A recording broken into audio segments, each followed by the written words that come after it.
ನಿನ್ನ ನೆತ್ತ ತಾಯಿಯಾಗಿ ನಿನಗೆ ಒಳ್ಳೇದಾಗ್ಲಿ ಅಂತ ಹೇಳ್ತೀನಿ ಕಣೆ. ಇದೆಲ್ಲ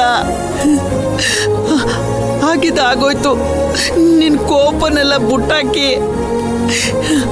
ಹಂಗೆ ಸಿಕ್ಕದ ಮ್ಯಾಕೆ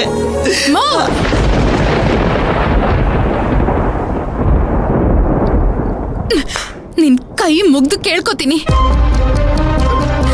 ದಯವಿಟ್ಟು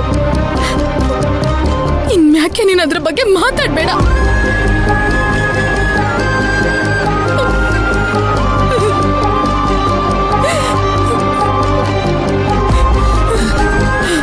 ಸರಿ, ನಾನು ಕೇಳೋ ಪ್ರಶ್ನೆಗಳಿಗೆ ಮೊದಲು ನೀನು ಉತ್ತರ ಕೊಡು.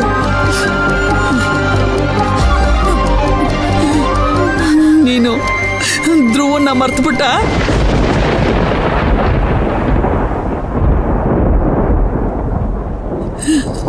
ಹೇಳೆ, ಮಾತಾಡೆ. ಧ್ರುವನ ನೀನು ಮರ್ತುಬಿಟ್ಟ? ಮರೆಯ ಪ್ರಯತ್ನ ಮಾಡ್ತಿದ್ದೀನಮ್ಮ. ಅವನಿನ್ನು ನಿನ್ ಮನಸ್ನಾಗಿದ್ದಾನೆ ಅಂತಾಯ್ತು. ಲೇ ಧ್ರುವ ಇವತ್ತಿಂದ ನಿನ್ನವನಲ್ಲ ಅಂತ ಗೊತ್ತಾಯ್ತೇನೆ ನಿನ್ಗೆ?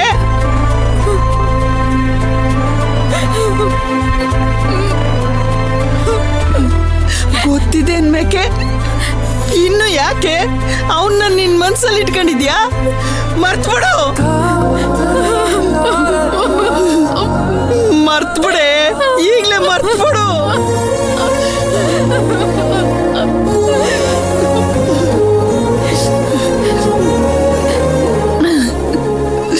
ಹೇಳ್ದಂಗೆ ನನ್ ಮರ್ತ್ಬಿಡೋದಕ್ಕೆ ಧ್ರುವ ಅವ್ರ ವಸ್ತು ಅಲ್ಲ ಕಣಮ್ಮ. ನನ್ ಪ್ರಾಣಕ್ಕಿಂತ ಹೆಚ್ಚಾಗಿರೋ ಜೀವ. ಪ್ರಾಣಕ್ಕಿಂತ ಹೆಚ್ಚಾಗಿದ್ದವರು ಅನ್ಮೇಕೆ ಈಗ ನಿನ್ ಮನ್ಸಲ್ಲಿ ಅವ್ರ ನೆನಪು ಇರಬಾರ್ದು ಅಲ್ವೇನೆ?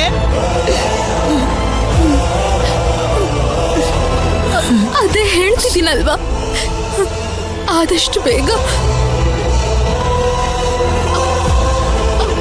ನೆನಪುಗಳನ್ನ ಮರ್ತ್ಬಿಡ್ತೀನಿ ಅಂತ.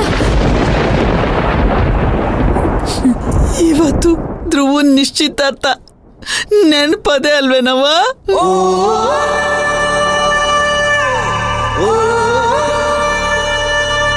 ಹೂ ಕಣಮ್ಮ, ನೆನಪೈತೆ. ಅವನು ಇನ್ನೊಂದು ಬೆರಳು ಗುಂಗ್ರ ಹಾಕಕ್ ಮುಂಚೆ ನೀನು ಅವನ್ನ ಪೂರ್ತಿ ಮರ್ತು ಬಿಡ್ಬೇಕು.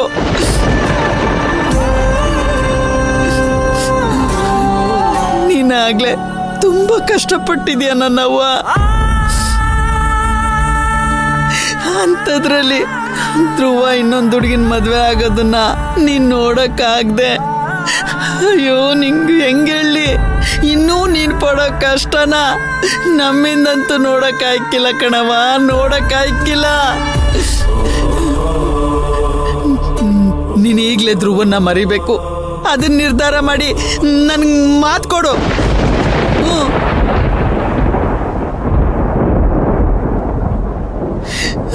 ಮರಿತೀನಿ ಕಣಮ್ಮ, ಮರಿತೀನಿ.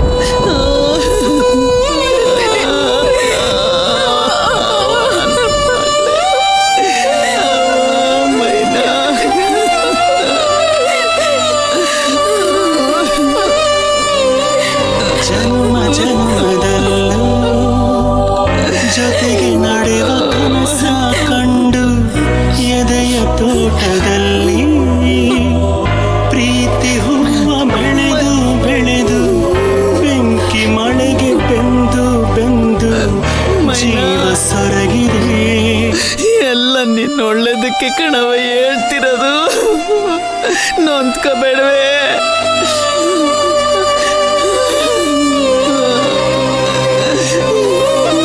ಸಿಡಿಲು ಬಡಿದು ಎದೆಗೆ ಉರುಳಿತಲ್ಲ ಮನದರ ಮನೆಯು, ಬಂಧಿ ನಾನು ವಿಧಿಸಿರೆ ಮನೆಯು ದಾರಿ ಮುಗಿದಿದೆ. ಮೈನಾ, ಇವಳಾಗ ಹಿಂಗ ಅಳ್ತಾ ಹೋಗ್ತಾ ಇದ್ದಾಳೆ. ಏನಾಯ್ತು ಇವಳಿಗೆ?